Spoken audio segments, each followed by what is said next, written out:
Welcome in to Bears Weekly, powered by IGS Energy, a Chicago Bears network production. Bears Weekly is brought to you by Advocate Healthcare, Athletico Physical Therapy, CDW, Connie's Pizza, IGS Energy, and Miller Lite. Here are your hosts, Jeff Joniak, a.k.a. the Mayor of Bearsville, and his sidekick, Tom the Surfmaster Thayer. Well, we're inching towards Thursday's first round of the NFL Draft, and with 4 picks in the top 75, the Bears poised to make some noise. I keep saying that every offseason, but it's true. That's the case. Welcome to Bears Weekly on ESPN 1000 of the Bears Radio Network with Super Bowl winning Bears guard Tom Thayer, Jeff Joniak, joined by former Bears quarterback Jim Miller, hot off his show on Sirius XM NFL Radio. I'm Jeff Joniak. Coming up in the program, we're joined by Bears defensive passing game coordinator and defensive back coach Al Harris, a sit-down Tom and I did with the former Green Bay Packer defensive back, former Eagle. And then we go back 50 years ago to the 1975 draft, believe it or not. 50 years when the Bears drafted Walter Payton, 4th overall. He shared the backfield with our guest, Roland Harper. They were a 1-2 punch in 1975 and beyond. Dan Briley, Jordan Treadup, and in the ESPN studio, Jack McGrath, our producers. The executive producer of the Bears Radio Network is Eric Ostrowski. Good evening, one and all. I'm going to start with Jim. When you going to Green Bay?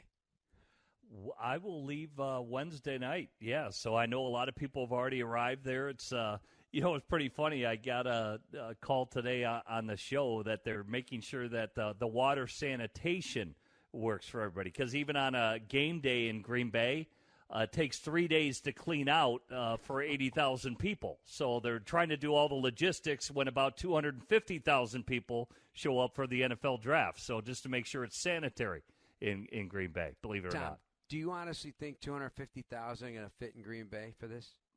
No, it's kind of odd, though, because the population of Green Bay is significantly less than wherever the draft has been held up until this point. And then you think of the accommodations in the Green Bay and the surrounding Green Bay area. Where are they going to put them all?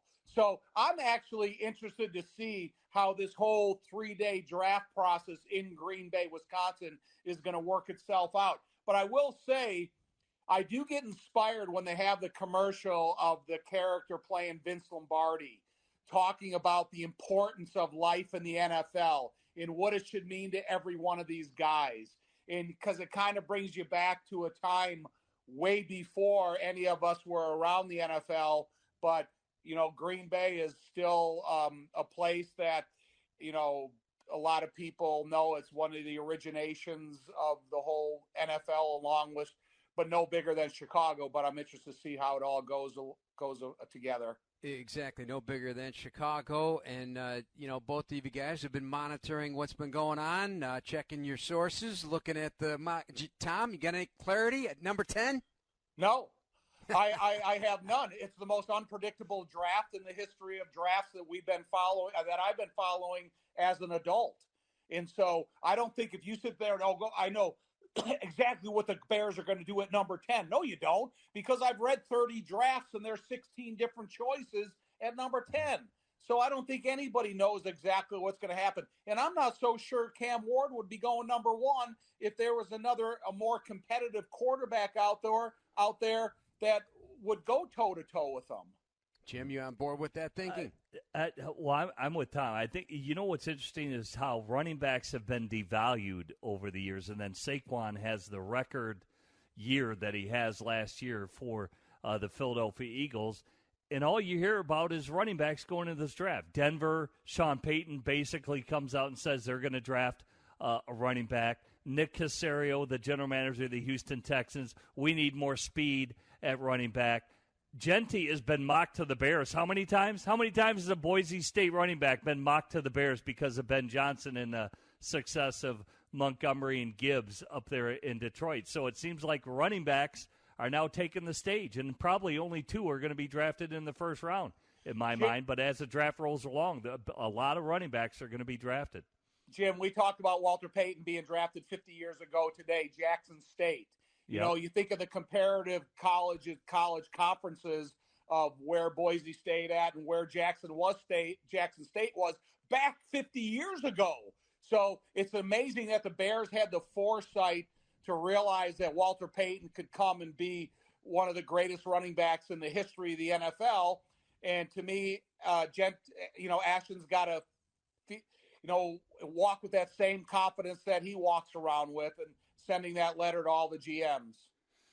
Yeah, I mean, even Adam Schefter's out there saying now some things that there's hope in the building that Ashton Jeanty would fall and all that. But as we know, and I heard Daniel Jeremiah, I think on SiriusXM today. He's putting together his final 150, or he dropped it. He's got to do the mock draft, and he goes, listen, nobody's telling you anything that's any truthfulness to it. It's just it's agent talk, it's wishful thinking, it's maybes and wannabes. So I like it. Back in the day, I wanted to know. I want to know.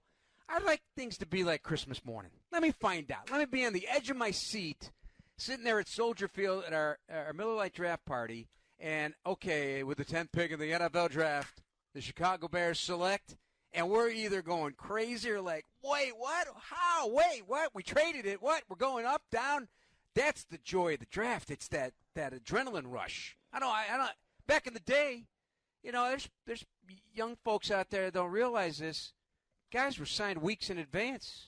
I mean, they were done. It was a done deal. Like, you knew who you were drafting. They had to sign them before you. Some teams wouldn't draft you unless you signed, correct? Right. Well, especially now how the CBA has changed everything. I mean, I'm trying to think of the last quarterback. Oh, Sam Bradford.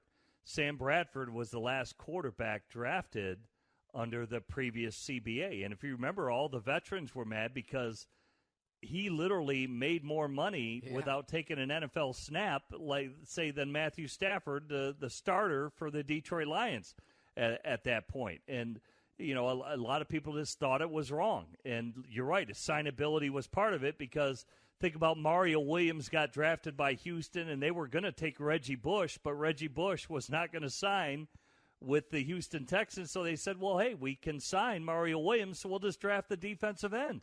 Is what they did. And now it's not that way. So what you're drafting, it's slotted, it's slated, and it's pretty much what you're going to get. But you don't know now until after the draft, because signability is no longer an issue.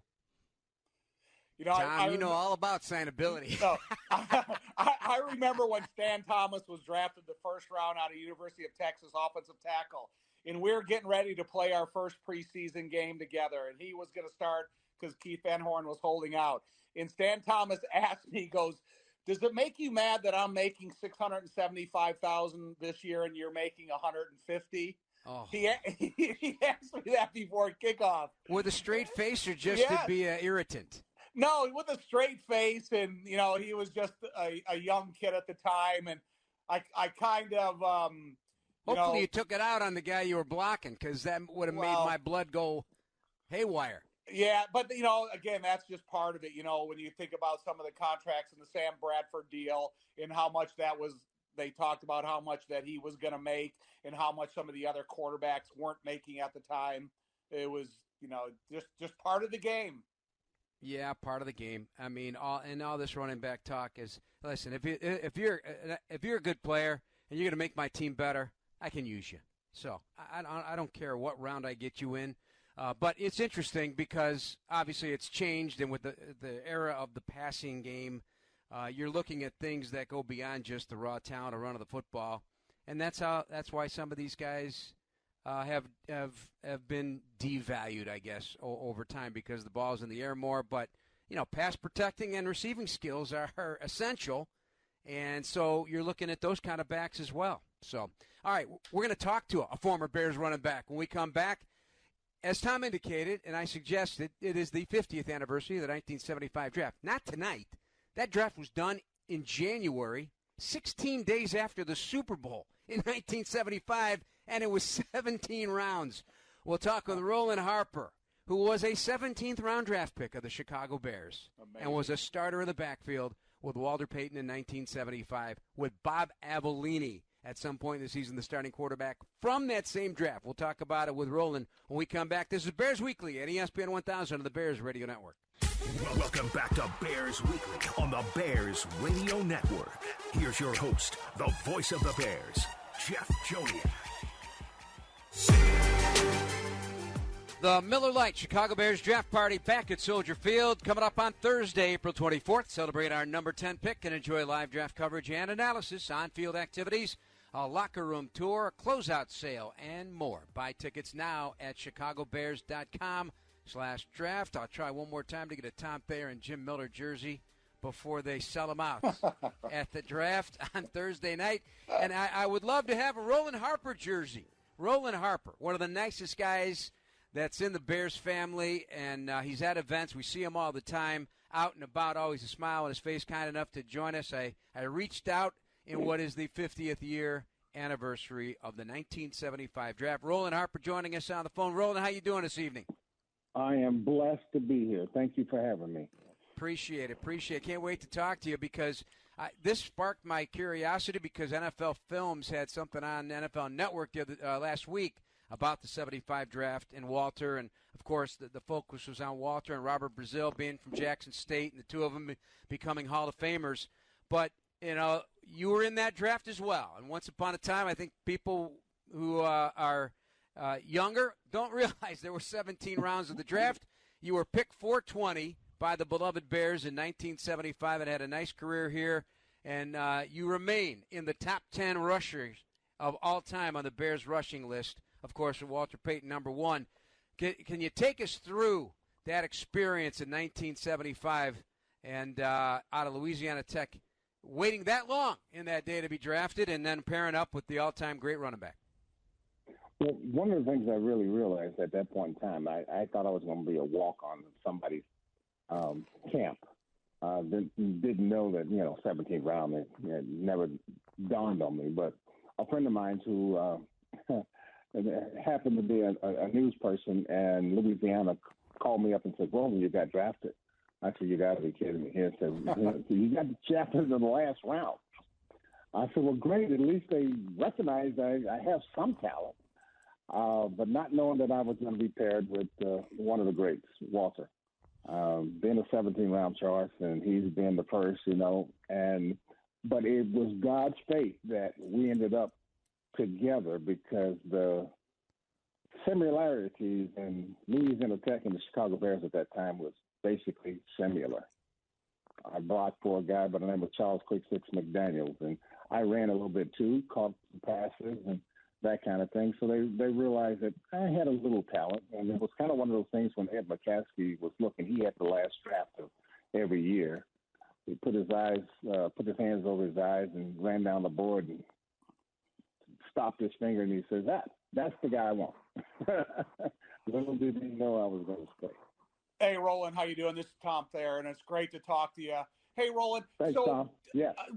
Being from Louisiana and then Walter being from Mississippi, did you know anything about him? Was there any cross treads between you two that he was familiar of you, or you familiar of him, or was it a first time meet and greet when you showed up to the Bears?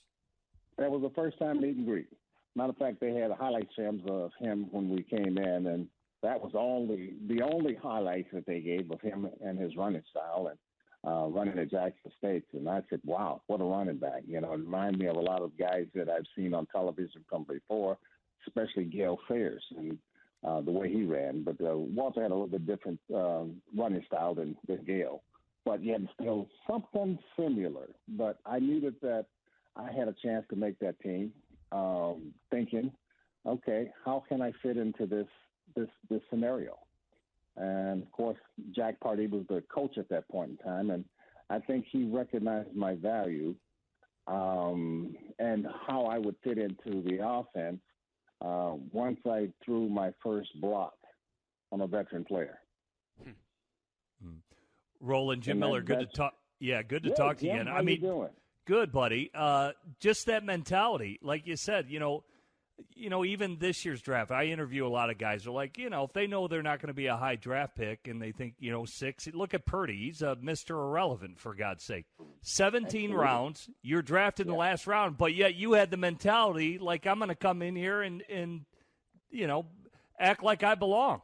Maybe just touch on that because, like you said, from your first block on, you made it what do they always say? Remove all doubt, and there is no doubt. It sounded like you removed all doubt pretty early. I removed all doubts. The biggest thing that I had going for me is that my ability to be able to block anybody. Don't care who it was, how big he was, how small he was, whatever it is. My assignment was to block you. I was going to block you, period. I knew I had somebody in the backfield. I'm a team player. I knew I had somebody in the backfield that I wanted to make sure that we as a team won. There's no I in team, so you got to do your part. And that's the position that I took, that I got to do my part. Roland Harper, our guest here on ESPN 1000 of the Bears Radio Network, ran for 992 yards in 1978, the year Walter had 1395. How bad did you want that fourth digit? I wanted that 8 yards as bad as I could get it. Upper management thought differently, so I'm not going to say why, but you can all imagine. And the thing of it is that it has been the first time in Bear history that two backs in the same backfield would have gotten over 1,000 yards rushing. But I just said, okay, if it's not God's will, then, hey, it's okay. And I think that, we won a lot of games, and Walter is in the Hall of Fame. So I think I did my job. You know, Roland, when you think of guys like Pete Johnson or Larry Zonka or John Riggins, the other great fullbacks in the history of the NFL, you know, the role of the fullback back then when everything was mostly an I formation, quarterback under center, you guys had a much bigger role in the success of the halfbacks of those days. And, you know, can you talk a little bit about the stress of your importance in the role that you guys had in the overall success of offenses? Well, I can tell you this. I was not as big as those guys, Zonka, right, which he was absolutely a horse.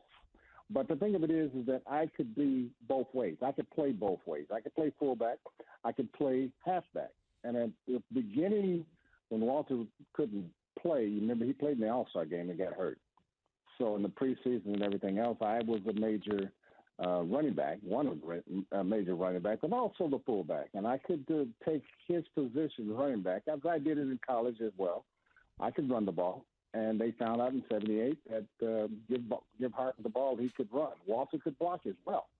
So he and I were like bookends. When you seen one, you seen the other. When I had to block and knock somebody out of the way, Walter followed. Same thing with me and following. And so it was one of those things where you couldn't just key on Walter. You had to watch me too, but it made it easier for Walter to be able to get those yards when you couldn't key on the two of us, especially when we were in a split backfield or a brown set. Mm. How much does it pain you, Walter? I mean, there's a few teams that still use 21 personnel. They'll put fullback in there like say the 49ers, they use Juszczyk, or Baltimore with Patrick Ricard. But now, you look at last year, Saquon Barkley rushing for 2,000. He kind of put Philadelphia on his back all the way to the championship game. Absolutely. And why do you think in your mind, with all these young quarterbacks who are struggling, why teams don't run the ball more? Well, they're more into the pass. They're more into the pass, and they're more into, needing a big offensive line to be able to block and give that pass. And they want more receivers. But, we utilize what we had. We had me and Walter, and, of course, the receivers that we had and tight ends that we had. We made do with what we had. Our line was not that big. I think Noah Jackson was probably the biggest guy on our line, 265 pounds. So, nowadays they're 300. Now, I can tell you this. These guys running today, oh, my word, they are kind of remind me of Barry Sanders. Mm. They're running, and they're basically built almost the same as Barkley. Low center of gravity, quick, good feet movement, and just give them a crease and they're gone. So, and Walter was the same way. You give him a crease past the line and it was gone. In our day, the fullback gave him that space to get past that secondary, and it was on. So, a lot different, but in today's society, they're bigger and faster.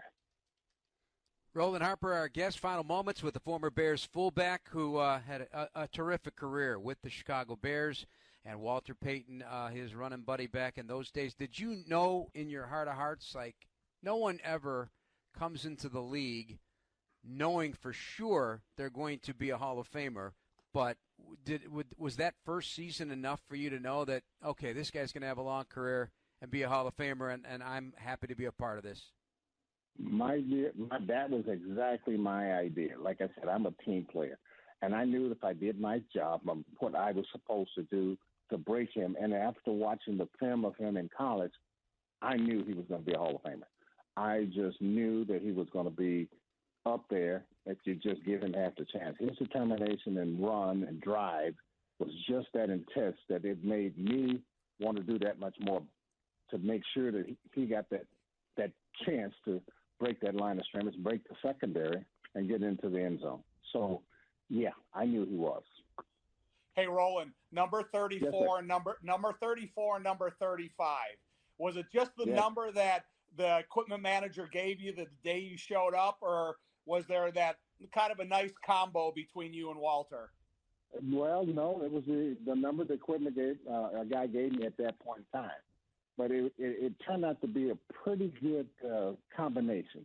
Yes, it did. 34 had to follow 35, and 35 and 34 were bookends. When you see one, you see the other. You know that I'm going to block for him, and he's going to run his tail off to get the yardage that he needs, or we need as a team. So it was a beautiful, beautiful combination, and it happened at a wonderful time in our career. Mm. Well, did you know going into games, like just the amount of carries each of you were going to get and how you were utilized, how he was utilized, and, you know, just how you prepare, I guess, more than anything, and just knowing you were going to have a big game because you were so good at it? The offensive coordinator at that point in time, you know, we watched them and we utilized what we knew that would work against certain teams. And the thing of it is that I knew I wasn't going to be a major runner in any game. Although in the Tampa Bay game in 1978, that was very much planned, and it worked out such that, you know, I outrushed Walter that one game. I think I had 124 to his 102, something of that nature, and at the end of the game.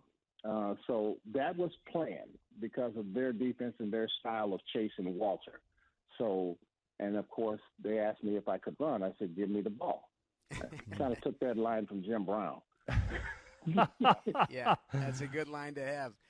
All right, Roland, we could talk to you a long time. A Piccolo Award winner back in that rookie year of 1975. Tomorrow the Bears Piccolo Awards will be announced. I assume you will be there. I will be there. Yes, I will. It's always good to get a handshake and a hug from you, Roland Harper. Appreciate your time. And a wonderful trip down memory lane. Bears fans love this stuff. Thank you so much. Thank you, Walter. Thank you, Roland. Thank you. That's okay. You can call me Walter. That's no okay. way. You are the one and only Roland Harper. Hey, appreciate it so much. I appreciate you guys. God bless you and thank you. You too, Roland. Okay, God bless you as well. All right, outstanding. Roland Harper. We'll touch more on this golden anniversary of that NFL draft because other great names were in that draft.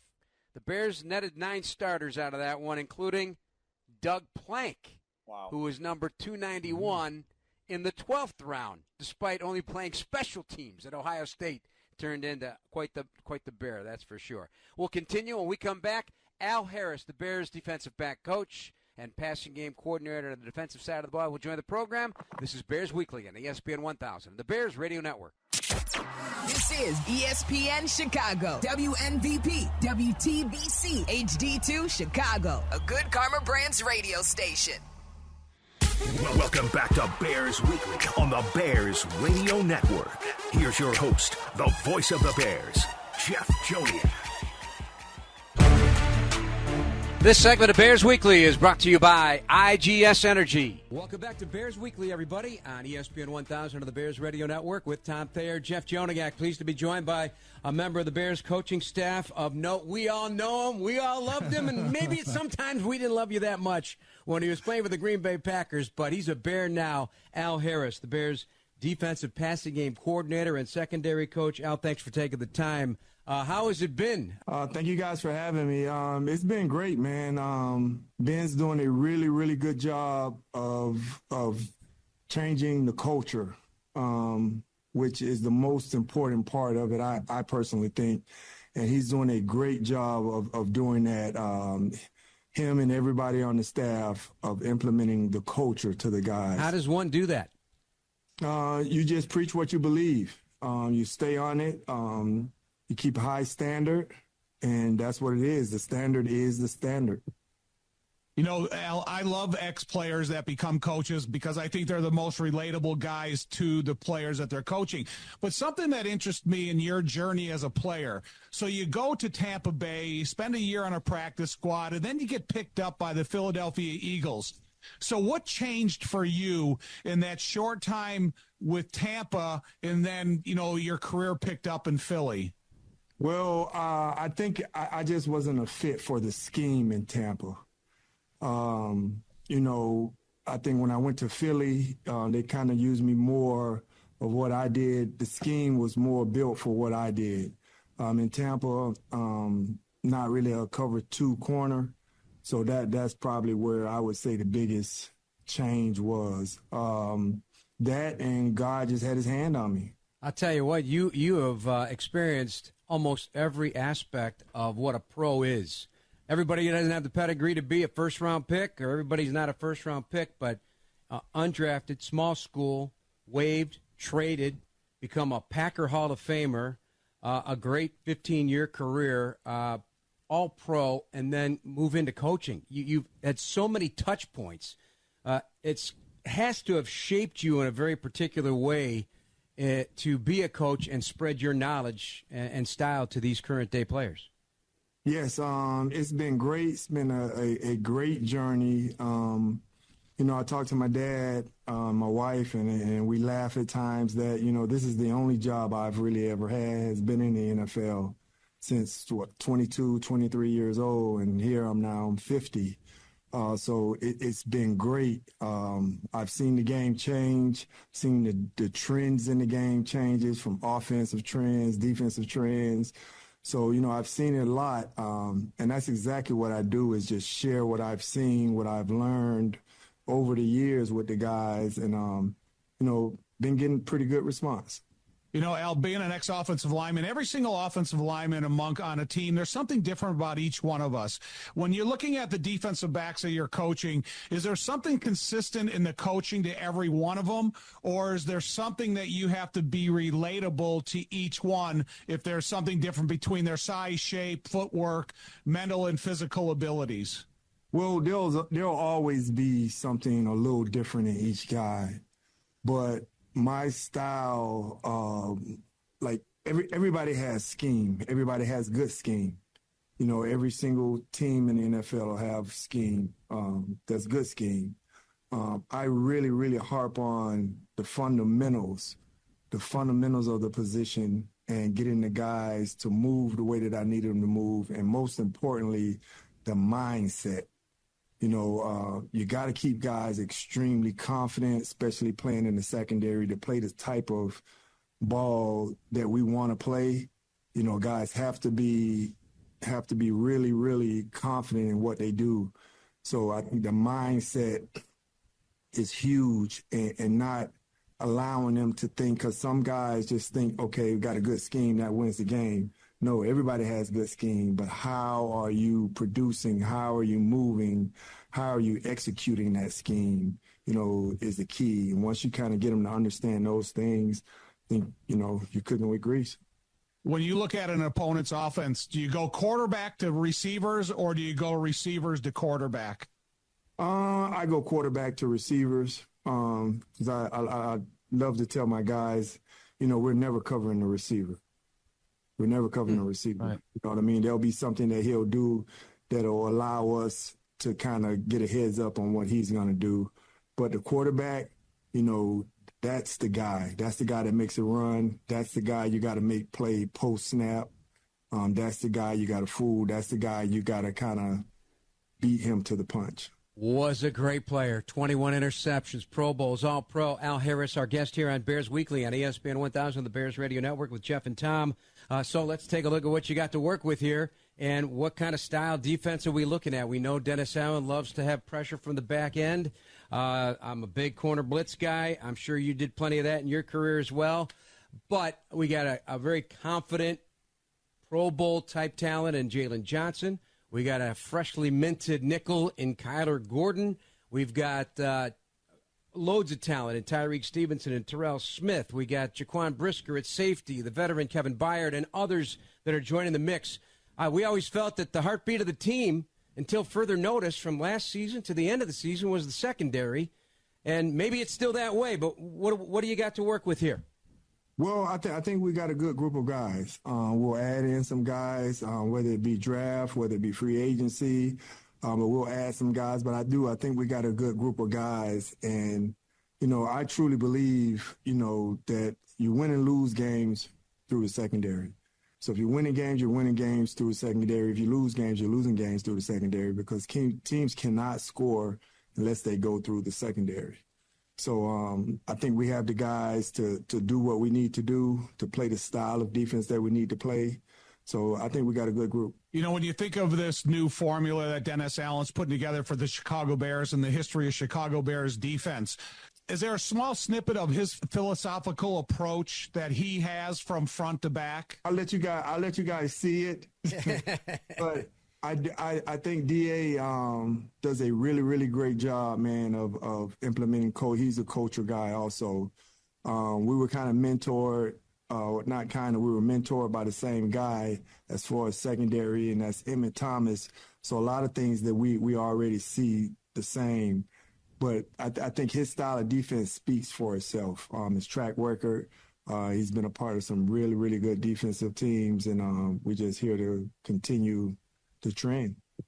Al, when you became a coach, and I don't know if that was ever something you really wanted to do or it just happened that way, and you can tell us that, but part of coaching, especially now, is being an evaluator as well. Was there a ramp up for you to be an evaluator? Do you feel you had to shine that up a little bit, or are you a natural evaluator of talent in the secondary? I think I had to shine it up a little bit. I think that's a skill set in its own.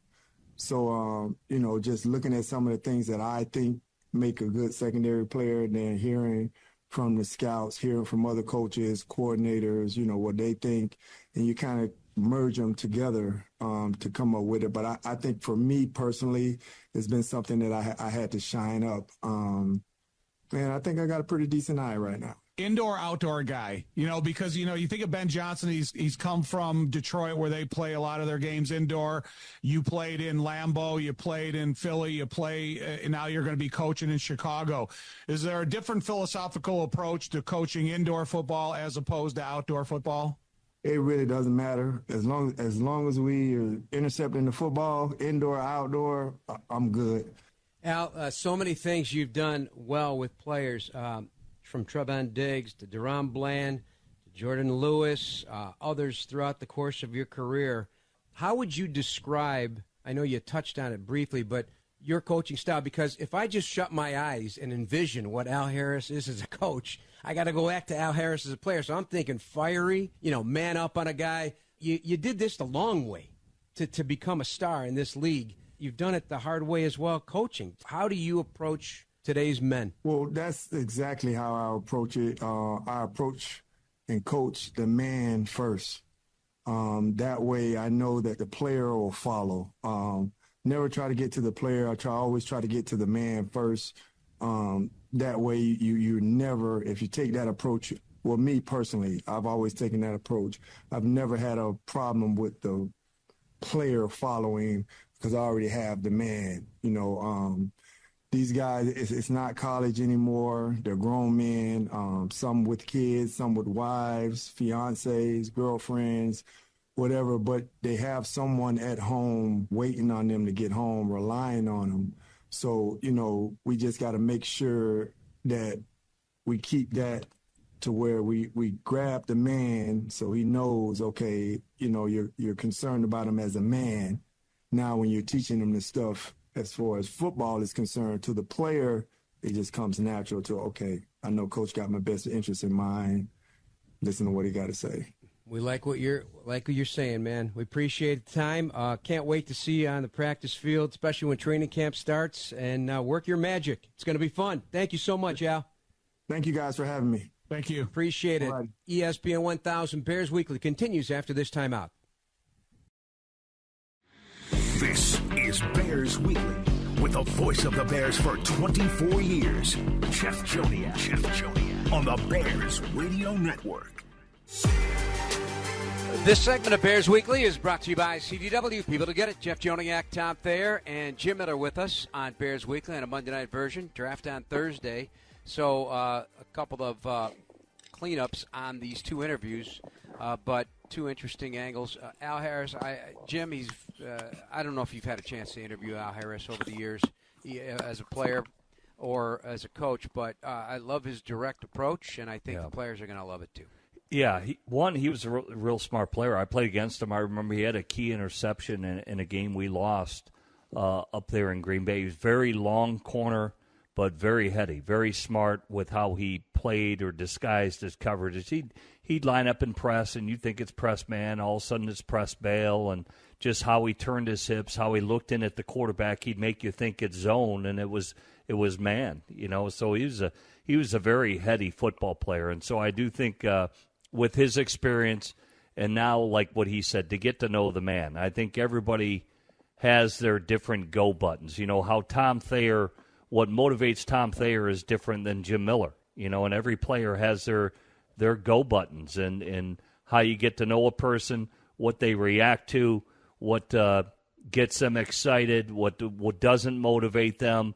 I think all those things are important because every player is different in really what motivates them to be the best that you can make them be or want them to be as a coach. They may have their own personal desires as a player, and you as a coach got to know the man where maybe I can push this player a little bit further because I think he's capable of more. And I do think when coaches can tap into that, that's where you really can get the most out of a player. It's really how you motivate a player. One thing he talked about was his mentor being Emmett Thomas. And I think when you think about he and Dennis Allen being kind of mentored by the same person, the same philosophical belief in defensive football, I think that's important too. But I love Al Harris's approach to the way he treats the person before he treats the football player. And I think it's important to get the best out of them because one thing about players, they need to know the coaches care about them to get the best out of them. Right. I mean, when a new coach comes in, I'm thinking, okay, what's he going to pull out of me that maybe I didn't know I had in me? Or how's he going to make me? What tool is he going to sharpen for me? That's what I would look at if I was a player. Yeah. I'll never forget Ed Donatel, what he was talking about Prince Amukamara.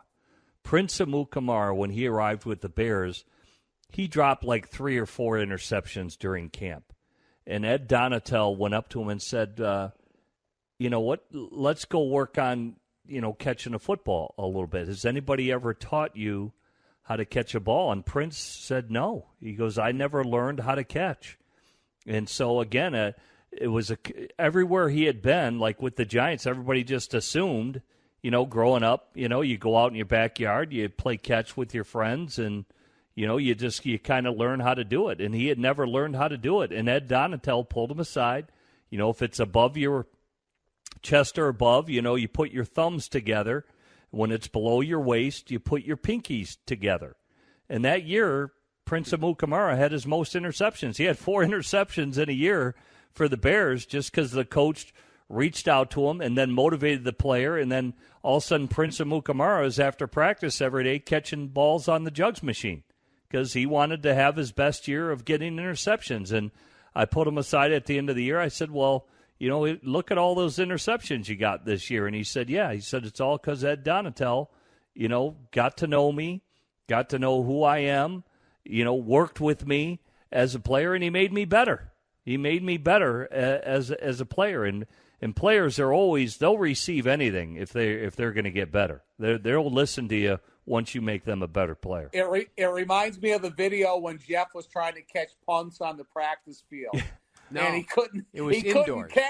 I know, on the practice field, indoors or outdoors, is still a practice field. And he couldn't catch him. And I think if they said pinkies or thumbs, he still couldn't catch him. No, I wouldn't. I was in wingtips and a suit catching Brad Maynard bombs that were spiraling away from me so fast. I thought I was under it, and it wound up, 10 yards away from me. Yeah, that was a treat. All right, well, you guys have a chuckle. You're very uncoachable. That is not true. That's not true. That is a quote from the great Clyde Edler. It is. That is true. He did. He did say that because I wouldn't listen to him in the weight room. Yep, you're right about that. That's why I look like the way I do, and that's the way you look like the way you do. All right, we got to take a break. One final segment. We'll get their thoughts as we ramp up to the draft. What they'd like to see happen on Thursday night from a Bears perspective here on Bears Weekly on ESPN 1000, the Bears Radio Network. You're tuned into Bears Weekly with Jeff Joniak on the Bears Radio Network. Welcome back to Bears Weekly on the Bears Radio Network. Here's your host, the voice of the Bears, Jeff Joniak. This segment of Bears Weekly is brought to you by Athletico Physical Therapy. Visit athletico.com to request an in-clinic or virtual appointment and start feeling better tomorrow. Jeff Joniak, Tom Thayer, Jim Miller with us. Final segment before we wrap things up and hand it over to Bleck and Abdallah. I saw something today that was the most unique selection of draft picks that I have ever seen. And maybe it's been done before, Jim Miller. You would know. But I've always appreciated and respected the work of Rick Gosselin, former Dallas Morning News. He was a draftnik. I remember every time he was at a combine, he had a notebook. He was way ahead of his time on being prepared to interview just about everybody. Do you know what he did today? Have you heard about this? He took the there's 265 draft picks this year with comp picks or whatever. He took the all-time, in his opinion, the all-time best picks at each number, 1 through 265, which is a lot of work, number one. Yeah. But it's now this is what he came up with. Bears perspective. We had Dick Butkus, number 3, picked third, 65. Walter was a runner-up to Mean Joe Green at number 4. Ooh. Doug Atkins, a runner-up at 11 to Paul Warfield. Singletary at number 38 and 81. Stan Jones at 54 and 53. Devin Hester, 57. Tom Thayer, 57 in 2006. And Lance Briggs is the all-time number 68 in 2003, ahead of Jack Del Rio in 1980. I find this fascinating. I don't know why. I found it fascinating. And other Bears, 1993, Todd Perry, number 97, Bears guard. Yeah. Kevin Butler, a runner-up in 85 to number 105, Hall of Famer Harry Carson of the Giants. Yeah. Allen Ellis, 1973 Bears pick at 107. Eddie Jackson at 112. George Blanda, yes, he was a Bears draft pick, 119 in 1949. Johnny Morris, 137. The aforementioned Al Harris, whom we spoke to, number 169. Richard Dent at 203. Mark Bortz at 219. And Charles Leno at 246. Those are Bears drafted in the mock draft of the greatest players of all time. I find it interesting. All right, we got less than 3 minutes to go. What do you want to come away with on Thursday night? And if you want to go a little bit broader, because we got to keep it tight, but what do you want to come away with in the first 4 picks that are going to mount to the top 75 picks should they not trade down or up? What do you have to come away with? I just want players at their position. Okay, if you're a left tackle, then be a left tackle. Running back, be a running back. Tight end, be a tight end. Yep. At those positions, O-line, I would think edge rusher that we've talked about. I think another receiver. Everybody seems to be enthralled with running back because it's such a good draft at running back. Yeah. So maybe even a running back from that standpoint, I would think. You're going to get some workhorse backs in this draft somewhere. There are great backs in this draft. They really are. And it's just that's a position I spend a ton of time on. And you start falling in love with just about everybody because you hear some traits. You put on a little bit of highlights. Don't have the college tape, so I can't see that. But it really is. It's got to be a lot of fun. How about this? I just maybe just and Jim, you touched on wide receiver. We've heard the tight end talk, the running back. One major weapon in one of those 4 picks, an offensive weapon, a guy who's going to destroy the quarterback one way or another on the defensive side of the ball, and of course an offensive line. That's what I feel would be a home run draft, players aside, home run draft that you get some of those guys, and three of them are starters on day one. How about that? Yeah. Or competing to be a starter on day one. They're not going to be handed anything at this coaching staff, that's for sure. I hope that sings right to you. And then lastly, Jim, you were a Senior Bowl guy. Red Grange was on the panel that voted Steve Bartkowski the MVP and the overall number one pick in that 1975 draft. And I didn't know they did this back in the day. They gave him a 1975 Dodge Charger. Were they giving gifts away? I didn't know that. I mean, yeah, that's a great I love story. Bartkowski. I mean, the guy was throwing to Billy White Shoes Johnson. Did they throw in a pair of white shoes too? I mean, you got to drive your car like that. He was the quarterback in Atlanta for my brother-in-law, John Scully, who was the left guard. All right, guys, we got to go. Story time's over tonight. See you on draft night, Jim. Have a good time in Green Bay. Bring us some winners, all right? All right, sounds good. Go Bears. Thanks to everybody for listening, and our producers, Bleck and Abdallah, are next. This has been Bears Weekly on the radio home of the Chicago Bears, ESPN Chicago. Have a good night, everybody.